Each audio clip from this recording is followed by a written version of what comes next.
Cara, pra mim tá aqui o segredo. Assumir o erro é falar, eu errei. Isso não é assumir o erro.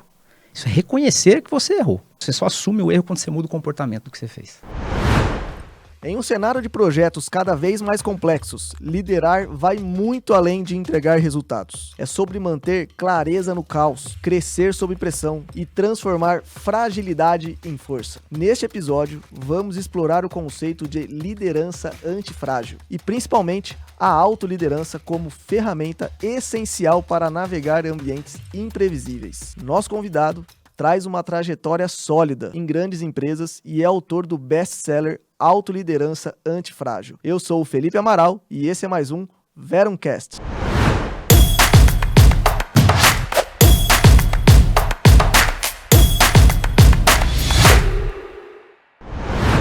Esta conversa tem o apoio da Verum Institute. Com nossas trilhas de formação, você obtém conhecimentos que vão além da teoria, conectando na prática o que há de mais inovador na indústria da engenharia e construção. O próximo passo da sua carreira te espera na Verum Institute. Bom, estou aqui sem meus parceiros de condução, mais uma vez, mas hoje eu estou com um amigo aqui, na verdade não é só um convidado, é um amigo, é um prazer estar conduzindo esse bate-papo com você.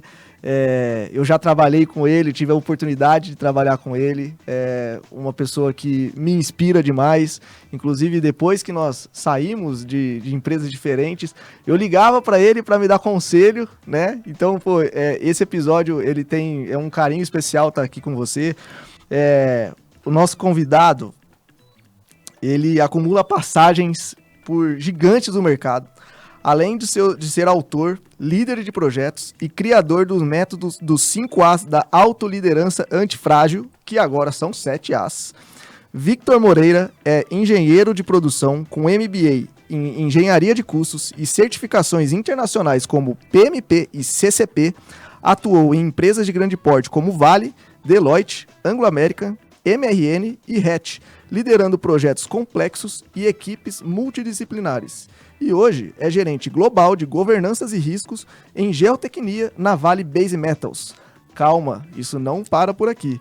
Ele é autor do livro Autoliderança Antifrágil e a sua proposta é ajudar líderes a se tornar antifrágeis em um mundo volátil e imprevisível, aplicando conceitos de gestão de projetos na vida pessoal e profissional. Vitão, seja muito bem-vindo ao Verumcast. Ah, rapaz do céu, depois dessa apresentação aí, depois você escreve para mim, que eu vou usar para pôr no meu currículo.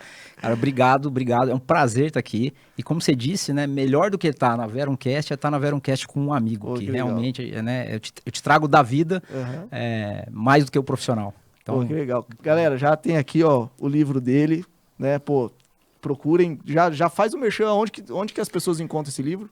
Se quiser, é só procurar na Amazon, Autoliderança Antifrágil, vai achar lá, vai ver que a primeira edição tá lá ainda, mas está esgotada, então compre da segunda edição, que é o lançamento agora, e também quem quiser pode entrar no meu Instagram, que tem um link lá para a compra do livro específico, com um descontinho legal lá, com os benefícios, que é Victor Almeida Moreira.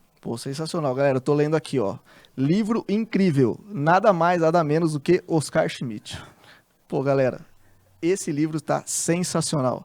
Vitão, cara, vamos começar nosso bate-papo aqui. Acho que trazer no tema da liderança, a liderança não é alguma coisa que você pega de um dia para a noite. É uma construção, é um processo. E a gente acaba liderando com base nas experiências que a gente teve ao longo da vida, tanto pessoal quanto profissional. Experiências boas, experiências ruins, referências boas de lideranças, referências ruins. Para você chegar onde você chegou, né? Quais foram os principais marcos, os principais fatos, as coisas mais marcantes que aconteceu na sua trajetória, para hoje você falar assim, essas foram as principais experiências que me fizeram chegar até onde eu cheguei? Legal, cara, obrigado aí pela pergunta e excelente, assim, porque a gente, o Taleb, né, Nassim Taleb, né, já vamos falar um pouco mais dele aí, ele fala uma coisa interessante, que as grandes mudanças, os grandes acontecimentos na nossa vida, se você olhar para trás, eles não foram previstos por você. Você planejou, mas o que mudou a sua vida de verdade não foi aquilo que você planejou. Então, se você olhar para a história do mundo, inclusive, você consegue definir os grandes rumos da história foram tomados em eventos imprevisíveis. E na minha vida não foi diferente. Eu acho que esses eventos imprevisíveis eu soube aproveitar bastante para desenvolver essa minha liderança. Começar a minha carreira em consultoria é um dos marcos para mim. Então, isso foi Você já começou essencial. na consultoria? Eu já comecei na consultoria. Eu entrei num trainee antes de me formar na faculdade, então eu já iniciei, né? Não preciso falar a minha idade aqui, né? Sou antigo, mas eu fui um dos primeiros a fazer o EAD, né? Então, como eu passei no trainee 6 meses antes, os 6 meses eu fiz faculdade fazendo trainee numa consultoria. E para mim foi um marco, por quê? Acho que uma das coisas que a consultoria me deu e que me ajudou na liderança é exposição. A consultoria, ela expõe a gente a vários tipos de profissionais, a vários tipos de empresa, e essa exposição, para mim, é uma das imprevisibilidades que eu não contava com isso. A gente sempre acha que o que eu ler aqui, o que eu aprender aqui, eu vou sair e vou conseguir aplicar da maneira e ainda, que tá. assim, a gente tem diversas lideranças, porque tem tantas lideranças internas quanto de clientes, né? Porque você vai vivendo diversas culturas, diversos clientes, então as lideranças, elas vão se somatizando, né? Exatamente isso, porque é o que você falou, além de ser várias lideranças, são as lideranças de várias perspectivas. E isso me ajudou bastante. Então, começar minha carreira na consultoria foi um marco muito importante para mim e para o desenvolvimento da minha liderança. Mas o fato de, em algum momento da minha carreira, eu ter saído da consultoria e ido para o lado da indústria, do cliente, também me ajudou bastante para poder mudar de perspectiva. Então, eu comecei minha carreira na Deloitte. Logo depois disso, eu fui para Vale, né, em grandes empresas, né? Eu mudei bastante de empresa, mas foi Deloitte, depois eu fui para a Vale, trabalhei na Anglo-América e depois eu voltei para a Deloitte. E aí, quando eu voltei para a Deloitte pela segunda vez, foi meu primeiro cargo de executivo, e foi quando eu te conheci, inclusive. Aí você já voltou com uma outra cabeça, né? Uma outra cabeça, totalmente. E o legal, sabe, Amaral? Quando eu era trainee, o que eu via lá na consultoria? Muita gente reclamando da liderança. Então, né, o pessoal reclama. Pô, o líder e viaja demais, o líder não se preocupa comigo. Então, o pessoal reclamava muito, mas agia pouco. O que eu tomei como um grande aprendizado, que foi muito valioso para mim? Geralmente, as grandes oportunidades de crescimento se escondem sob as maiores críticas que nós mesmos fazemos. E quando eu voltei para a Deloitte como líder, eu tinha um lessons learned já de tudo o que reclamavam dos líderes. E o que eu mesmo reclamava. Então eu assumi uma postura para fazer diferente naquelas lacunas. Pô, que legal. Foi importante para mim isso aí. Cara, logo depois da Anglo-América, eu voltei para a Deloitte, fiquei na Deloitte um tempo. Logo após Brumadinho, a Vale contratou alguns profissionais de mercado para fazer uma reestruturação. Eu fui um desses, fiquei 1 ano e meio lá e logo depois fui para a Mineração Rio do Norte. Vocês sabem, uma joint venture na Amazônia. E fiquei lá 3 anos e meio como gerente de transformação de negócios. E recentemente, depois de ter migrado para a RET, trabalhei um pouquinho ali, 8 meses, assumi o cargo aí de gerente global, como você apresentou. Estou na Vale Geotecnia, Vale Base Metals, né? Que a Vale se separou aí. Que jornada, que trajetória, hein? Cara, eu quero entrar num assunto que você me inspira muito, né? Há uns 4, 5 anos, mais ou menos, eu comecei a me interessar pelo mundo de trilhas de longa distância, de trekking, de hiking. Pô, já escalei vulcão, já fiz trilhas de mais de 100 quilômetros, chegando a quase 5.000 metros de altitude. E eu comecei a gostar muito desse tipo de situação, onde é um momento de introspecção intencional. E eu percebi que nesses momentos, pô, eu comecei de fato me conectar comigo mesmo, né? Entender realmente a questão do meu corpo, do meu físico, pô, entender a minha mente, conseguir controlar e dominar os pensamentos, a respiração. E foi um processo de autoconhecimento, para mim, sensacional, né? E eu comecei a me interessar muito por isso, né? Tanto que eu faço isso com uma certa, não com a frequência que eu gostaria, mas eu faço com uma certa frequência. Ainda sou um aprendiz quando eu comparo a sua trajetória, né, de montanhista, mas eu acompanhei um pouco da sua jornada, né, para você chegar pro Everest. Cara, eu achei isso sensacional. Cara, da onde surgiu a ideia de tipo, vou pro Everest, vou fazer isso? Como é que você se preparou? Como é que foi a sua jornada lá? E como que você conecta isso à sua autoliderança? Como que você conecta essa experiência para o Vitor que é hoje? Pô, sensacional, cara. Obrigado pela pergunta aí do Everest, porque eu falei pouco do Everest logo depois que eu voltei, porque eu me embrenhei aí em muitas coisas profissionais e não tive oportunidade de ter essas conversas. Então vai ser muito legal a gente explorar isso, porque, Amaral, assim, eu não vejo a nossa vida, uma das premissas do meu livro, então se alguém acha que a vida ela pode ser dividida em vida profissional e vida pessoal, já vai discordar da premissa principal do meu livro, que eu não faço essa divisão, porque eu enxergo a vida como um todo. Tem até uma série, né, Ruptura, da Apple, que mostra exatamente que separar isso causa alguns problemas ali, essa ideia da série. Mas, então, a minha vida profissional e pessoal, como denominam, ela sempre se misturou, porque, na verdade, eu sempre enxerguei como uma só. E a prova disso é o livro. Porque eu estava num momento muito difícil da minha vida. Família, e eu percebia que eu tinha essa premissa de separar a vida pessoal e profissional. E na profissional, pós-graduação em gestão de projetos, tirei a certificação internacional. Eu comecei a entender toda a anatomia da entrega de um projeto de sucesso. E eu comecei a ficar muito bom nisso. Custos, prazos, riscos. E quando eu olhava para a minha própria vida, ou a vida pessoal, cara, tava um caos. E aí eu pensei, pô, caramba, né, se eu consigo fazer mega projetos darem certo, com tudo que eu estou estudando, por que eu não aplico essas coisas na minha própria vida, que é o maior projeto de todos? Cara, nesse sentido é que surgiu a ideia do Everest. Porque no meio desse caos eu fiquei muito doente. E eu geralmente não conto muito essa história, mas eu fiquei sem andar durante quase 6 meses. Nossa. E eu achei que eu ia perder completamente. Era uma doença autoimune. Não veio ao caso, eu descobri, era uma doença neurológica, não tinha cura. E eu falei, poxa, isso é degenerativo, eu vou deixar de andar. E nesses 6 meses que eu ia ao médico e não conseguia andar, fiquei durante 3 meses internado no hospital. E a única coisa que passava na TV era o canal off. Você conhece. E o canal off... E eu sou apaixonado do canal. Exatamente, de aventura. É exatamente aventura. A sua cara, né? Que você falou que gosta dessas coisas. E olha que interessante. Eu sem andar, achando que minha vida ia, cara, por água abaixo. Pô, minha saúde tá arregaçada, porque eu não tinha me cuidado mesmo. Olhando o canal off, que eram pessoas surfando no Havaí, e fazendo escalada. E uma dessas expedições era uma expedição pro Everest. E eu passei ali, cara, durante 1h30 assistindo.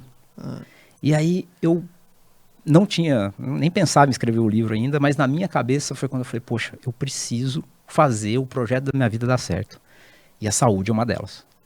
E aí, cara, eu fiz uma promessa pra mim mesmo, que eu ia superar aquilo. Ou tentar da melhor maneira possível. Se um dia eu conseguisse voltar a andar, eu iria pro Everest.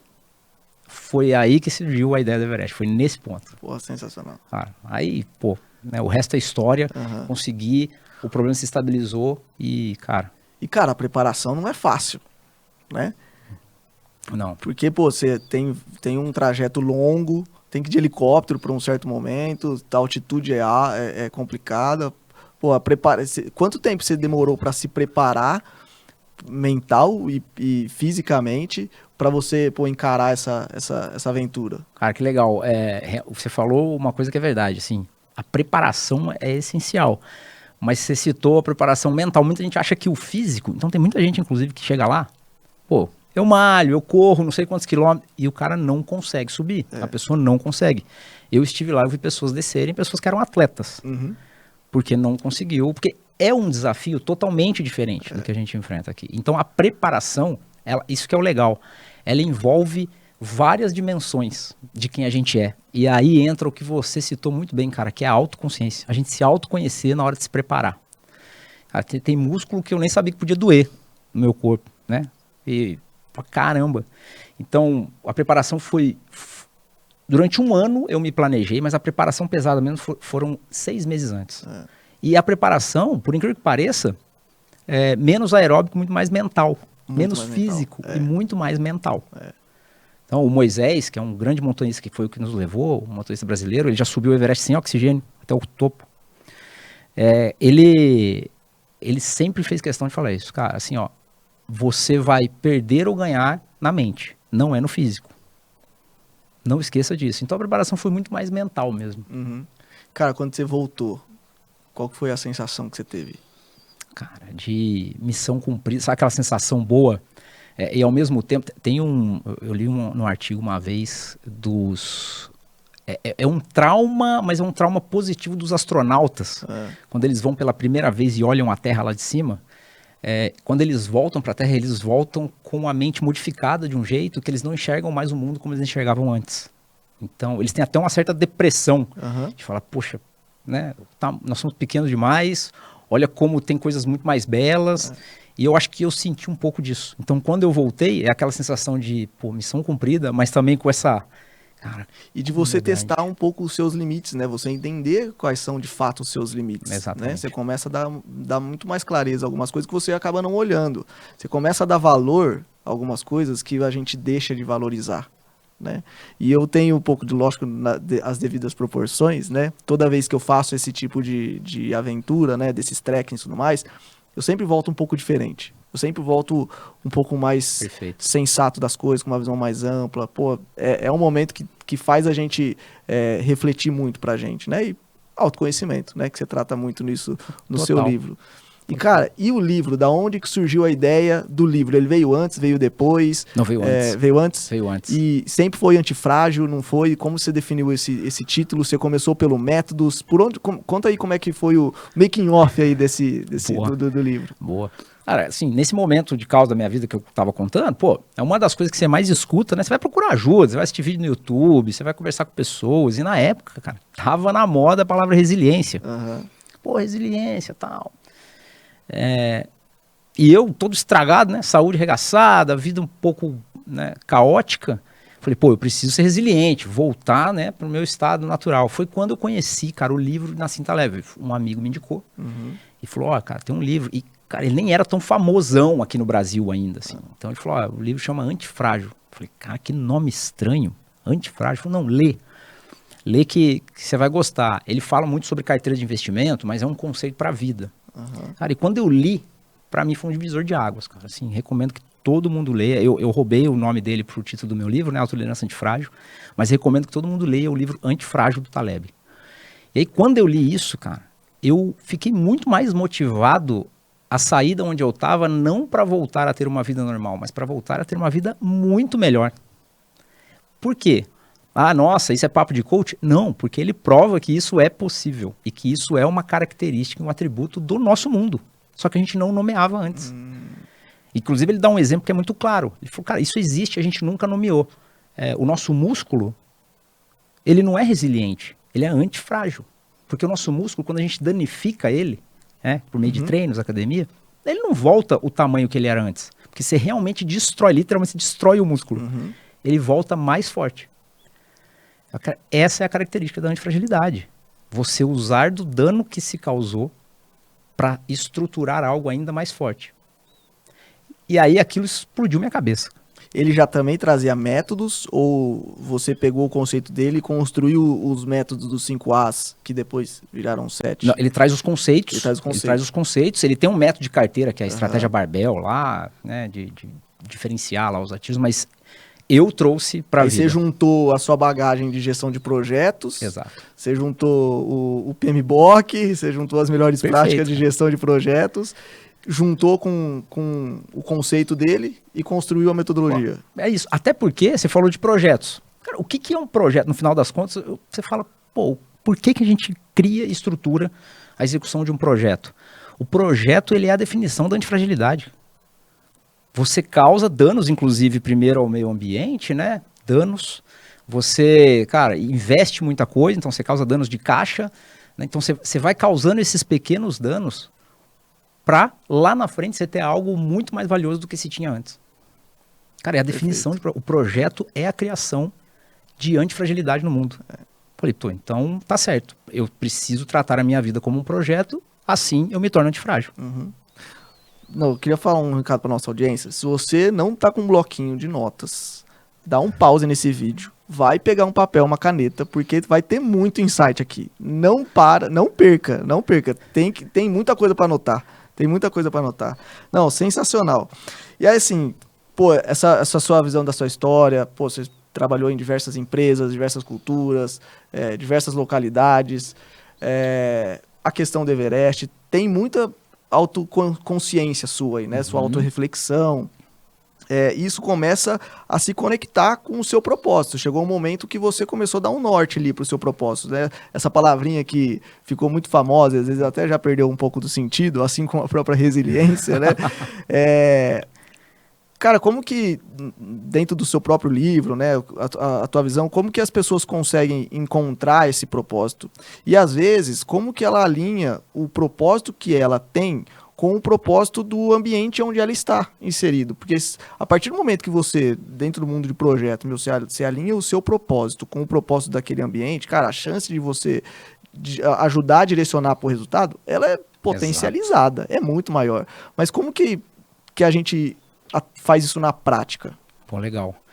Cara, para fazer isso na prática, tem uns 5 As. Olha lá, aí começa a metodologia. Não, mas brincadeiras à parte, o livro, eu escrevi justamente para responder essa sua pergunta. Para mim mesmo, porque eu tinha essa pergunta, né? Então, o livro, ele não é uma metodologia ou um sistema que eu inventei. Ele é um mapeamento dos sistemas que já acontecem e como aplicar na nossa própria vida. Cara, deixa eu só fazer uma pergunta. Você desenvolveu isso e encontrou as coisas para você e escreveu o livro? Ou você foi escrevendo o livro e ao mesmo tempo você foi descobrindo as suas coisas e o livro foi junto com a sua própria construção? Não, eu encontrei antes o meu jeito de fazer, mas espelhando nesse sistema. E aí eu vi que estava dando certo. Falei, cara, deixa eu agora descrever o que eu estou fazendo. Método. Isso, exatamente. E aí é o método. E aí você fala, pô, então você criou o método? Eu não costumo falar que eu criei o método. O Nassim Taleb, ele tem um capítulo do livro dele que ele fala assim, o subtítulo já é autoexplicativo, Ensinando os Pássaros a Voar. Ele fala, nós vivemos num mundo em que muitas vezes a gente valoriza muito mais a teoria do que o que acontece na prática. A gente Gemba, sabe? É o Gemba. A gente fica muito mais atrelado ao PowerPoint do que aos resultados do Gemba.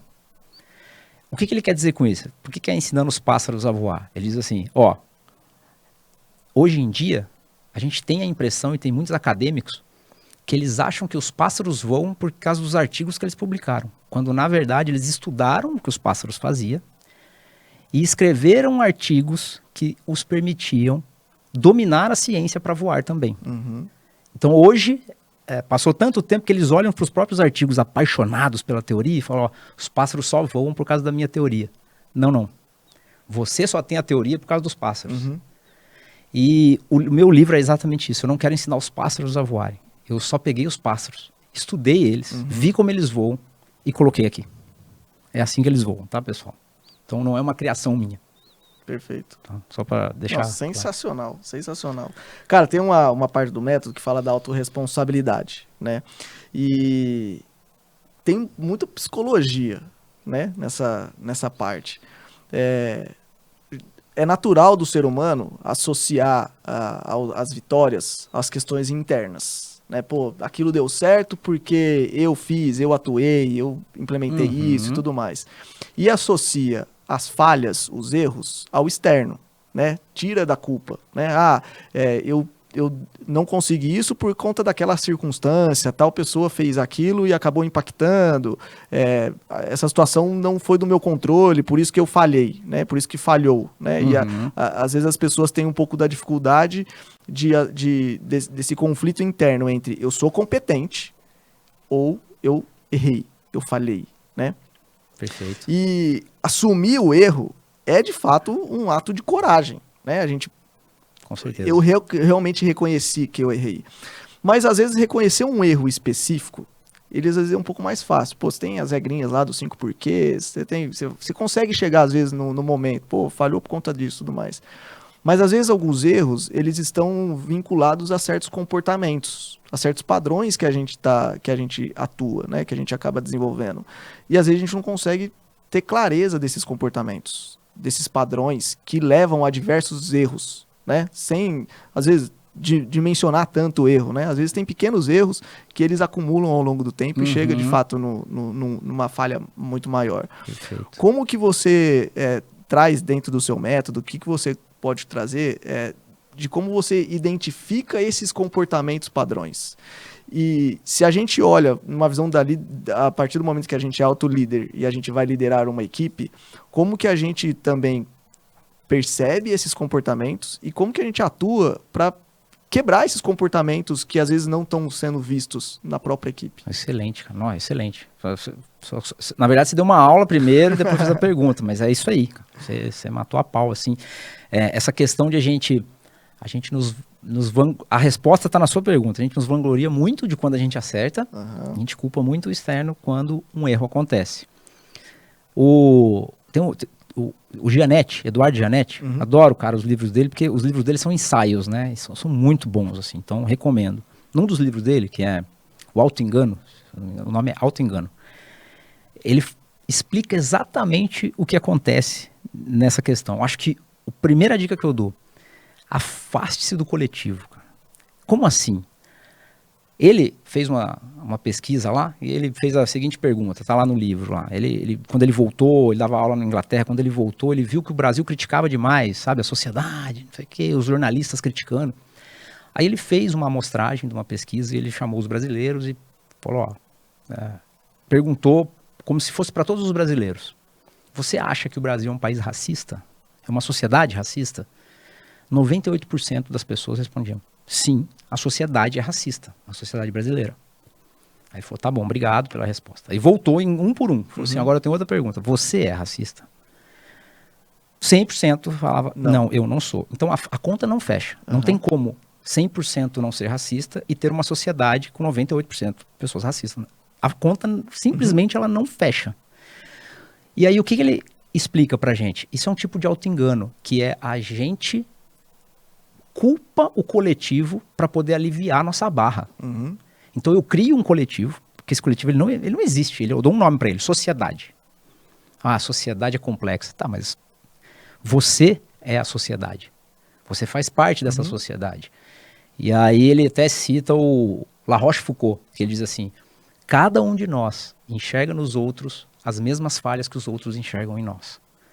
Então é muito fácil eu me considerar muito bom quando as coisas dão certo e culpar um coletivo quando as coisas dão errado. As pessoas acabam criando uma narrativa para proteger o ego. É perfeito. É isso. Ela se autoprotege dessa maneira. E esse auto-engano você se combate fugindo, para mim, fugindo do coletivo. Toda vez que você for falar, em reunião é muito isso. Ah, porque o financeiro... Não, peraí. O financeiro quem? No nome de quem? Quem é a pessoa? Quem está tomando essa decisão? As empresas são formadas por pessoas. A decisão é tomada por pessoas. E quando você foge desse coletivo, naturalmente você vai chegar na sua culpa. E aí, se você for corajoso o suficiente, como você disse, você vai ter que assumir. O problema é que a gente acha que assumir, e aí, cara, para mim tá aqui o segredo. Assumir o erro é falar, eu errei. Isso não é assumir o erro. Isso é reconhecer que você errou. Perfeito. Assumir o erro e você matou, você usou o termo que eu amo. Assumir o erro, você só assume o erro quando você muda o comportamento do que você fez. E para assumir a mudança de comportamento, você precisa parar de culpar o coletivo. E falar assim, fui eu que fiz, eu errei, eu preciso mudar e a partir de agora eu vou agir diferente. Porque senão você fica justificando, você internaliza o erro em você. Você institucionaliza o erro. Perfeito. E às vezes a gente também evita conflitos, né? Para você, às vezes, de fato entender o erro, entender esses comportamentos, você precisa ter conversas difíceis. Total. E existe uma fuga de querer ter essa conversa difícil. Perfeito. Né? Às vezes na própria reunião ali, às vezes conseguir entender de fato onde está o ponto mais crítico, tem-se uma fuga para proteger o ego, para proteger algumas posições, e às vezes o problema não é tratado. E aí isso começa a se acumular, e aí chega um momento que de fato a falha ela rompe. Excelente. Isso que você falou para mim é página 163, não, brincadeira, eu não sei, mas tem uma parte do meu livro que inclusive um dos subtítulos dentro de um capítulo, não evite o confronto. Aí você fala, poxa, é contraintuitivo, eu tenho que confrontar, e aí eu puxo o Everest. Cara, um dos primeiros ensinamentos nossos lá, quando a gente começa a subir, qualquer pedrinha, qualquer incômodo na sua bota, para a expedição inteira e vamos ver o que está acontecendo. Não acredita que você... não, isso aqui está pouco incômodo, porque quando você chegar lá, você vai estar em carne viva. Já era. Cara, isso se aplica para relações profissionais e pessoais. Se uma pedrinha incomodou e eu viro as costas para aquilo e falo, pô, foi só hoje. Pensa bem, você vai precisar passar 5 anos nessa empresa, vai passar 5 mil e sei lá quantos dias, não sei quantas milhões de horas com essa pessoa. Resolva os problemas. Cara, resolva. Não evite o confronto. Não evite o confronto. Claro, com respeito, óbvio, mas, cara, confronte, resolva, tira a pedrinha de uma vez e segue. E aí, beleza, pô, você identifica esse comportamento, você percebe os erros, você reconhece, você ressignifica os seus erros, né, de certa forma, mas você precisa construir planos, ações intencionais, né? E como que é esse processo? Pô, beleza, cheguei a essa conclusão, desse mudança de comportamento, como que é o processo dessa ação, dessa visão intencional para você, de fato, buscar essa mudança? Cara, perfeito. Ó, auto-engano, né? A gente tava falando. Pô, a gente se auto-engana o tempo inteiro. Aí você fala, pô, então como é que... Né, o Feynman, acho que fala isso. Você é a pessoa mais fácil de ser enganada e você é a pessoa que mais gosta de se enganar. Então, pô, prato cheio, né? Você ficar se enganando o tempo inteiro. E a sua pergunta foi essencial. Pô, eu sei o que eu tenho que fazer e às vezes eu não faço. Por quê? Vamos pegar o exemplo de resolução. Tá acabando o ano, né? Quem fez resolução no início do ano? Cara, eu vou melhorar, e traça, sabe? Objetivos, né? Tem até curso hoje para metas, né? Objetivos e tal. Você faz lá, beleza. Eu até faz um exercício aí, pessoal aí que tá assistindo. Pega lá seus objetivos de início de ano e quantos você não atingiu, que é exatamente a sua pergunta. Ah, tá, eu reconheci que eu precisava melhorar, eu reconheci minhas oportunidades de melhoria lá no início do ano. Por que chegou agora, 90% do que eu tinha que fazer eu não fiz? A resposta está numa filosofia de vida que eu li em Hábitos Atômicos, cara, do James Clear. Eu levo isso pra vida e assim, eu divulgo isso onde eu vou. Então a frase perfeita, cara, que é a minha filosofia de vida hoje, ele fala assim, olha, a sua vida, ela não se eleva ao nível dos objetivos que você traça. A sua vida, ela decai ao nível dos sistemas que você estabelece para você. Porrada. Meu objetivo é estar mais saudável. Qual é o sistema que você tem que sustenta esse objetivo? Cara, aí você perguntou, respondendo a sua pergunta, como que eu faço então para fechar esses gaps, já que eu assumi meu erro, eu sei onde eu preciso melhorar? Cria sistemas. Cara, o que são sistemas? Coisa simples, nada demais, não é sistema de computador, não. Você precisa treinar para melhorar a saúde? Cara, cria sistema, coloca lá o despertador para despertar, faz a matrícula, vai criando um sistema na sua vida, usa calendário. Calendário é um sistema, cara, que assim, tá sendo esquecido, não sei porquê, mas é um sistema de vida que te garante muitas melhorias. Usa o calendário, cumpra o calendário, coloca lembretes, entendeu? Vai criando sistemas na sua vida para que esses sistemas vão elevando os seus comportamentos naturalmente. Esquece o objetivo, cria sistemas. Quanto mais se aprimorar os sistemas, mais os seus objetivos e resultados vão aumentando. Sensacional, sensacional. Cara, assim, pra gente dar uma aterrizada, né, em tudo isso. Se bem que ainda tem os capítulos da nova edição, né? O que levou você a, pô, vou fazer uma nova edição, vou inserir o autocontrole e o autocuidado? O que fez você, pô, faz sentido eu mexer nisso? Foi feedback da galera? Foi você que teve descoberta? Como é que foi? Boa, não fui eu. Foi você? Fui eu entendendo que eu vivo o que eu escrevi. E vivendo o que eu escrevi, na primeira edição, eu sentia falta de compartilhar esses 2 As. Porque eu vivia eles, eu aplico eles, mas não estavam na primeira edição. Eu falei, pô, não é justo. E eles são pilares para que 5 As eles se mantenham. Cara, por quê? Surgiu da onde? Cara, eu tava dando um treinamento uma vez, eu acho que, cara, essa história me marcou muito, tá? No capítulo que esses 2 As, eles não estão no livro, eles estão no QR Code no final, spoiler aqui. Tá. Aí você lê e vai ler online aí, só pra quem tem o livro vai conseguir ler. Legal. É isso, pessoal, engajamento no livro, não acaba aqui, tem mais uma trilha pra você percorrer. É isso aí, é isso aí. Leiam, a evolução é infinita. Vão criando sistemas de vocês. Vão criando sistemas de vocês, é isso. Cara, e eu tava nesse treinamento e era com uma equipe de segurança do trabalho. E eu me lembro, cara, eu vou falar o nome para não expor, mas eu lembro que um menino ainda jovem, devia ter lá seus 28 anos de idade, assim. E eu tava perguntando algumas coisas, inclusive era sobre o livro, né? Era sobre autoliderança. E aí eu falei sobre nós sermos a nossa memória. Eu falei, quando pergunta assim, quem é você? Pô, a gente costuma dar o cargo, A gente costuma, né, dar o nome, mas, cara, nada disso é você. Você é as memórias que você viveu e as memórias que você criou com quem você viveu. Cara, tá aí a essência de ser. As memórias que você... Tanto que o Alzheimer é uma doença muito triste, porque a pessoa deixa de ser ela mesma, porque as memórias dela vão embora. Então, cara, é muito importante criar e preservar boas memórias. E como que se preserva e cria boas memórias? Eu estava explicando exatamente isso, porque era da segurança, era contra álcool e drogas. Eu falei, então a gente precisa estar sóbrio, porque a sobriedade, ela é o ato supremo de autocuidado. Estar sóbrio com o corpo, estar sóbrio com a mente, estar sóbrio... E eu já estou dando spoiler do autocuidado, né? Mas aí, esse menino levantou a mão e eu vi que ele estava querendo chorar. E ele falou assim, Vitor... Eu falei, pô, ele não vai concordar com o que eu falei. Ele falou assim, eu não poderia concordar mais com o que você falou. Posso fazer um depoimento aqui? Cara, na frente de todo mundo, um auditório cheio. Eu falei, putz, pode? Né? Aí ele pegou o microfone, tá no meu livro de história, vou dar um spoilerzinho pra dar um gostinho. Tá no autocuidado. Ele pegou, cara, o microfone e ele falou assim, olha, Vitor, eu já fui alcoólatra. Ou alcoolista, né? Que é o jeito certo hoje de falar. E eu não me importava, eu achava que eu estava fazendo mal só para mim mesmo. E quando você fala de autoliderança, de autocuidado, que quando você cuida de si, você está cuidando dos outros, cara, que eu estava falando, ele falou assim, Vitor, eu comecei a enxergar em mim o que aconteceu. E meu pai pedia para eu parar, minha mãe pedia, mas eu só queria saber, eu não estou fazendo mal para ninguém, eu estou bebendo por mim mesmo.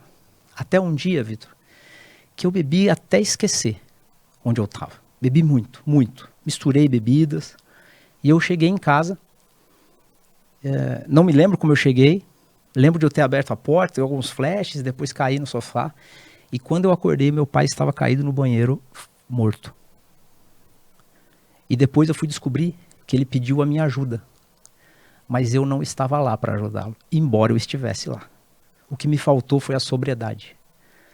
Quando eu cuido de mim mesmo e eu estou sóbrio, só então eu posso ser pilar da minha própria vida e dos projetos ao meu redor. Cara, é isso. Essa história resumiu o autocuidado. Por isso que eu falei, eu preciso colocar isso no livro, né? Autocuidado, as pessoas precisam se cuidar. E o autocontrole, que para mim se resume em, não seja forte, seja muito forte, entendeu? Fortaleça seu corpo, mas não para bater nas pessoas, mas para resistir ao que vai vir. E o autocontrole é isso. O Jordan Peterson tem uma frase muito boa sobre autocontrole, que é, torne-se um monstro capaz de destruir tudo. E quando você se tornar esse monstro poderoso, escolha fazer o bem com essa força. Isso é autocontrole. Então precisava pôr isso no livro para completar os outros 5 As. Porra, sensacional. Que é isso? Não, pô, pessoal, o QR Code é só na nova edição, tá? Se você quer ver de perto essa história, é na nova edição, segunda edição do livro Autoliderança Antifrágil.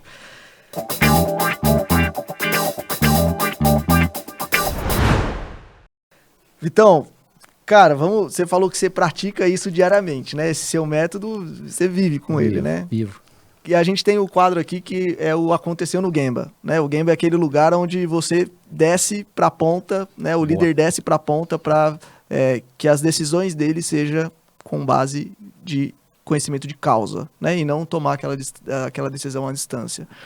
Conta pra gente aí uma experiência sua no Gemba, né, que não sei se você traz a visão dos métodos como um todo, de alguma experiência, e pô, que lição que você levou disso, que resultado que você gerou? Pô, que legal. Cara, eu vou trazer uma experiência que nem é minha, que, assim, eu gosto muito de trazer o que eu aprendo com os outros e vou me formando nisso, né?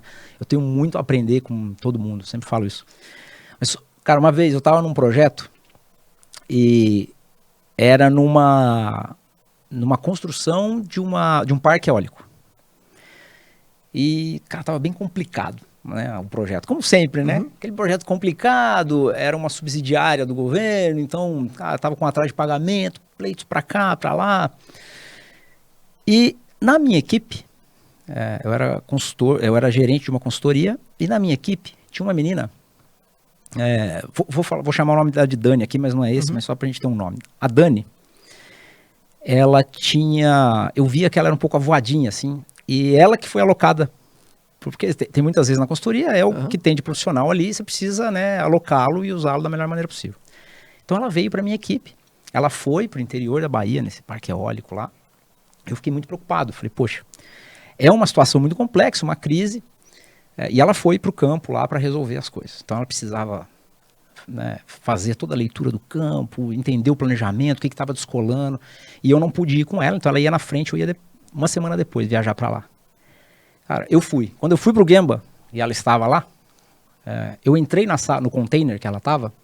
Quando eu entrei, você já viu aqueles filmes de Hollywood que o cara tá fazendo uma investigação e a lousa tá cheia de coisas, assim, post-it.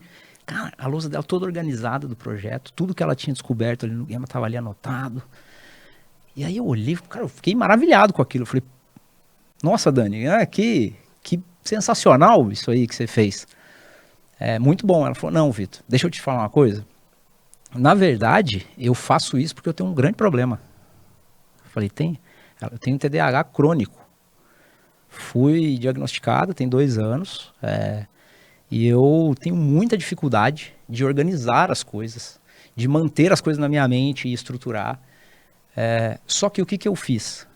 Sabendo disso, quando eu descobri que eu tinha TDAH, ao invés de me desesperar, agora eu sabia a condição que eu tinha.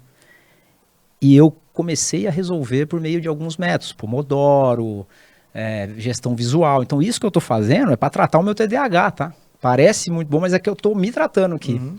Cara, para mim foi um dos maiores aprendizados sobre sistemas. Ela criou um sistema para controlar a condição dela. Ela ressignificou a fragilidade que ela tem. Exatamente. Perfeito. Obrigado. Essa é a frase. Vou usar ela agora. Ela ressignificou a fragilidade que ela tinha. A fragilidade que ela tinha virou uma força. Isso é antifragilidade pura no Gemba, cara. Sim, então eu tenho que trazer esse exemplo aqui, porque a Dani foi sensacional, me ensinou muito. E aí eu entendi. Ela elevou os objetivos dela, criando sistemas muito bem estruturados. Cara, no Gemba é assim que se faz. Cria sistemas estruturados. É por isso que a gente tenta o tempo inteiro criar checklist de coisas. Tudo isso são sistemas que ajudam a otimizar o objetivo. A gente só não pode perder de vista, o objetivo do porquê que a gente está fazendo aquilo. E, né, criar sistemas inúteis. Mas, cara, é isso aí. Pô, sensacional. E assim, o método traz muito o lado individual, né? O seu autocontrole, a sua autoliderança, você se conhecer e tudo mais. Depois que você fechou esse método, né? Como que você leva isso pro dia a dia dos projetos, né? Você continuou trabalhando com grandes empresas, com grandes projetos, com grandes desafios.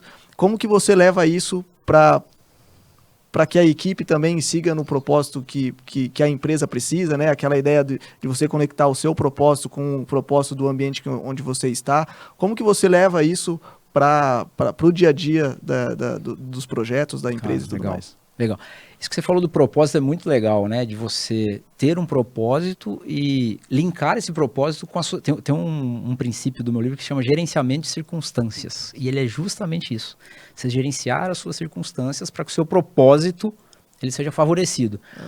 Mas o primeiro ponto, assim, que você falou é verdade, né? Propósito ficou uma palavra batida porque as pessoas não entendem de fato o que é propósito, né? A gente hoje confunde muito. A gente define meta como propósito, por exemplo. E meta não é propósito. Tudo aquilo que você atinge num determinado período é um objetivo ou uma meta. O propósito ele não pode ter fim. Não existe propósito que termina. Propósito é aquilo que você vive. Então, cara, é aí que está o ponto. Eu quero passar numa faculdade de medicina para ser o melhor médico, né? Para poder fazer a melhor faculdade. Isso é uma meta. Isso não é um propósito de vida. Eu quero cuidar de pessoas. E isso é um propósito. Né? Você pode atingir essa meta ou não interfere no seu propósito. Você não pode vincular. O seu propósito ele tem que estar sempre vivo. E é assim que eu lido com a minha equipe hoje. Toda vez que eu chego, eu tô novo, né? Assumi esse cargo novo agora, lá na Vale. E uma das primeiras coisas que eu fiz foi um workshop com o time. Dei o meu livro de presente para cada um deles, explico o que é isso, explico a questão de propósito, sento com eles para a gente discutir isso. E eu acho que é muito importante, cara, exatamente você ensinar a autorresponsabilidade de cada um naquilo ali. Então você primeiro, qual é o propósito de nós todos estarmos aqui? É atingir a meta. Não, esquece. Você está aqui por quê? Pela sua filha? Porque você tem uma família que me diz, eu estou aqui porque eu tenho que pagar boleto. Se esse for o seu porquê de verdade, nunca é. Se esse realmente for o seu porquê, você precisa gerenciar a sua circunstância, como você disse. Tá desalinhado, cara. Você tá alguma coisa errada, você tem que mudar. E aí eu ajudo essas pessoas a gerenciar as circunstâncias dela. Acho que liderar, mais do que tudo, é ajudar as pessoas a gerenciar as circunstâncias que elas estão. E aí você ajuda que as pessoas encontrem a sua própria zona de potência. Perfeito. Para que a sua zona de potência de cada um, envolvido com o que precisa para aquele projeto, para aquele objetivo em comum, faça, de fato, o objetivo chegar ao seu sucesso. É exatamente isso, cara. Eu dou o exemplo do Messi, né? Cara, se você colocar ele no gol... qual que é o propósito do Messi? Ser um grande esportista. Cara, beleza. Mas aí você desce. Ser um grande esportista, então vamos jogar vôlei? Não, calma. Aí é o que você falou. Aí eu preciso entender a autoconsciência. Pô, eu sou baixinho, não é muito bom. Pô, mas eu sou rápido. Pô, então tem um esporte aqui que a rapidez, ela conta. Tá, achei o esporte, achei o jogo que eu gosto, é futebol. Então eu vou no gol. Não, calma. Então, cara, do propósito para a circunstância que você tá, tem alguns caminhos, sabe? Qual é o jogo certo? Você tá no jogo certo? Tô. E a posição? Você tá na posição certa? Tem muitas variáveis para você mexer dentro do seu propósito sem você ferir ele. Perfeito. Sensacional. Pô, que aula. Cara, eu quero passar agora, a gente tá chegando no final, para uma pergunta. Tem um tema que tá pulsando no dia a dia, que é a inteligência artificial. E tem diversos estudos, não vou me atentar a um ou outro, mas que traz a quantidade de pessoas que estão utilizando a inteligência artificial como terapeuta, como ajuda de saúde mental, para conseguir redigir um e-mail, para saber como se portar numa reunião. De certa forma, essas pessoas utilizam essa ferramenta e geram um resultado instantâneo. Porque no final o resultado instantâneo acontece, né? A pessoa vai utilizar isso para redigir um e-mail, ela vai lá, escreve o e-mail, o e-mail vai ser bem estruturado, vai ser bem escrito, vai atingir o propósito daquele e-mail. Quando a gente olha a curto prazo, esse resultado, de fato, ele é imediato, ele acontece. Mas, ao longo prazo, os estudos apontam que a gente acaba perdendo um pouco da nossa capacidade de cognição no momento de reagir a determinadas ações, né? A gente começa a deixar o nosso cérebro preguiçoso, né, digamos assim. E isso começa a impactar o seu próprio autoconhecimento, né? A sua própria autoliderança, o quanto que você vai aprendendo cada vez mais com as suas próprias experiências, e são as suas experiências que levam os resultados que você tem na sua vida, tanto pessoal quanto profissional. Qual que é a tua visão sobre essa questão da autoliderança com a inteligência artificial, com o uso de tudo isso? Qual que é a tua visão sobre esse assunto? Cara, esse ponto é muito real, assim, né? Como a gente se apoia na inteligência artificial hoje como o santo graal. Vai resolver todos os nossos problemas. E sempre que uma única ferramenta, eu acho que ela vai resolver todos os meus problemas, ela tem um perigo, cara, que pra mim, assim, eu tento tomar muito cuidado, e isso é muito autoliderança, você tomar cuidado de não cair num ciclo vicioso. O ciclo vicioso, ele não te permite evoluir. Então, o que acontece? É o que você falou, dá resultado imediato. Qual é a forma que o nosso cérebro ele evolui? É em espiral, não em círculo, igual todo mundo fala. O círculo, ele é o aprimoramento do que eu aprendi. Logo depois que eu aprendi, eu vou para um círculo acima, que eu não domino, e eu desenvolvo uma outra competência que está linkada com aquela, mas, cara, já mudou. Já mudou. Então, é em espiral. A inteligência artificial, cara, ela está travando a gente no círculo. Porque se deu certo uma vez, vai dar certo amanhã, os e-mails vão ficar sempre iguais, eu nunca vou pensar fora, eu sempre vou fazer o tratamento com a inteligência artificial do jeito que eu gosto, porque, né, o tratamento lá de terapia, que as pessoas estão usando, né, porque terapia, eu vou pegar o exemplo da terapia. O que é a terapia, no final das contas? Tem uma definição que eu li, não sei de quem, que ele fala algo muito interessante. Terapia é você sentar-se à mesa com todas as suas versões, inclusive aquela que você não queria que estivesse sentada à mesa. Cara, é duro. A inteligência artificial não vai colocar uma versão sua na mesa que você não queria que estivesse lá, porque você domina. Ela é um reflexo do que você quer. E leva tempo para você chegar a essa conclusão de que essa pessoa sua tá lá. né? Até você Leva construir tempo. e identificar isso leva tempo. Pô, mesma né? coisa em projetos. Eu preciso muito da inteligência artificial e de pessoas que executem aquilo que eu quero e que eu busco. Mas eu preciso muito mais de desafios. Porque os desafios é o que me ajuda a melhorar o que antes eu não tinha previsto. E a inteligência artificial, ela não vai te desafiar. Ela vai aprimorar a execução do que você já quer, do que você já planejou. Eu acho que aí mora o perigo, sabe? A autoliderança é muito sobre buscar as coisas que te desafiam. Como usar a inteligência artificial? Sempre que ela estiver me ajudando a executar algo que eu quero, ótimo, porque eu preciso. Mas quando eu deixar de me desafiar, aí eu preciso olhar para isso. Cara, eu não estou me desafiando, tá indo tudo muito levezinho. Eu estou no círculo aqui. Ó. Ela serve para otimizar o seu tempo, mas não a profundidade. Perfeito. Nunca. Nunca. Assim, eu duvido que ela... Porque ela é um reflexo de quem nós somos. A inteligência artificial está sofrendo... Eu estava lendo um artigo muito interessante esses dias. Ela está sofrendo muito com esse tipo de coisa, de ideias raras e inovações. Por quê? Porque aquilo que é raro e inovações raras, grandes invenções, o próprio nome já diz, é raro. Então não há um banco de dados sobre isso. E a inteligência artificial, ela se baseia em banco de dados. Que é passado. O que é passado. Ela aprende do que é feito. Então, se os dados são escassos e raros, ela não vai desenvolver.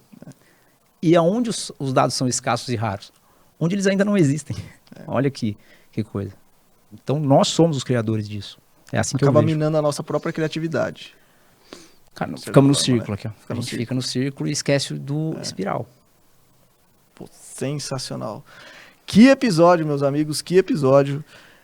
Tô com uma frase aqui do livro. Em um mundo caótico, veloz e volátil, as regras do sucesso mudam constantemente. Mas e se você pudesse moldá-las à sua própria maneira? Esse é o livro, pessoal. Perfeito. Então, nas todas as plataformas. É isso aí. Já tá falado, é só ir lá. Bom, estamos chegando ao final. Pô, que episódio, que prazer ter esse episódio junto com você. Hoje, tivemos aqui o papo com o Vitor Almeida. Vitor Almeida ou Moreira? Vitor Moreira, prefere? Tanto faz, os dois estão certos. Dois Victor de Almeida Moreira, meu nome. Então você pode me chamar do... Victor de Almeida Moreira, autor do livro Autoliderança Antifrágil. Ele contou aqui um pouquinho da história dele. Ele passou por diversas empresas, grandes empresas. Ele contou um pouco da história dele de encarar uma aventura no Everest e como que isso trouxe para ele um autoconhecimento muito grande. Ele contou um pouquinho do making off, de como que ele teve a ideia e ele desenvolveu o livro, como que ele construiu, ele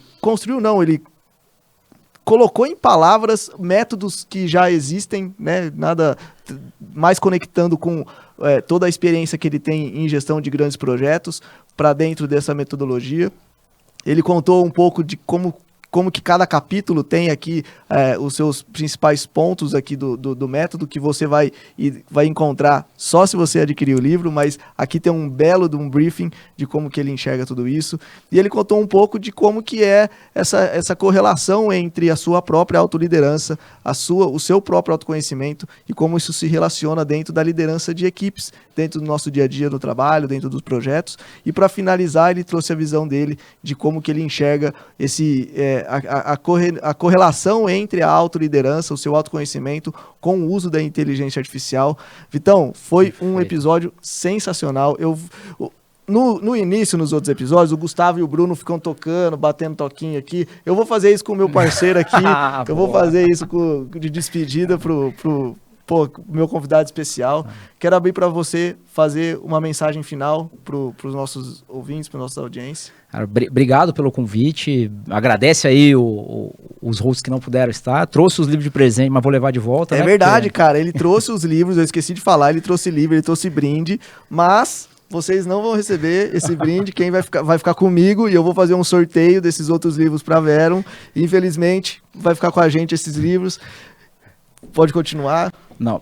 Bom, queria agradecer quem escutou até aqui, quem acompanhou a gente também. É muito legal. Então, a única dica que eu deixo é leia o livro, porque como eu disse, né, eu não estou ensinando os pássaros a voarem.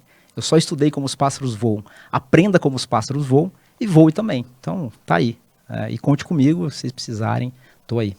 Pô, excelente. Eu vou fazer uma coisa, então. Eu vou pegar 2 desses livros e a gente vai sortear para quem curtir e comentar esse episódio nas principais plataformas. Então a gente vai lançar o episódio, depois de uma semana a gente vai pegar todos os comentários que tiverem e a gente vai fazer um sorteio e entrar em contato com vocês, que vocês vão ganhar esse livro autografado do Vitor Moreira. Boa, boa. Fechado? Fechado. Muito obrigado, pessoal. Esse foi mais um Veruncast. Este episódio contou com o apoio da Verum Institute. Quer ficar atualizado com os conceitos e práticas que estão revolucionando a indústria da construção? Conheça a nossa trilha de formação AWP. Estude com profissionais que são referências no setor e conquiste um certificado reconhecido internacionalmente. Acesse www.veruminstitute.com.br e garanta seu passaporte para essa jornada de conhecimento rumo ao sucesso profissional. O Veruncast é uma produção da Verum Partners e da Verum Institute. Este episódio contou com roteiro e produção de Joel Corsini, edição e pós-produção Grace Lisboa, logística Camila Ishikawa, marketing Valéria Trombini e Bruna Sanino. A Verum Partners e a Verum Institute estão no LinkedIn, YouTube, Instagram, Facebook, Spotify e nos principais agregadores de áudio. É só nos procurar e seguir a gente por lá. Até o próximo episódio.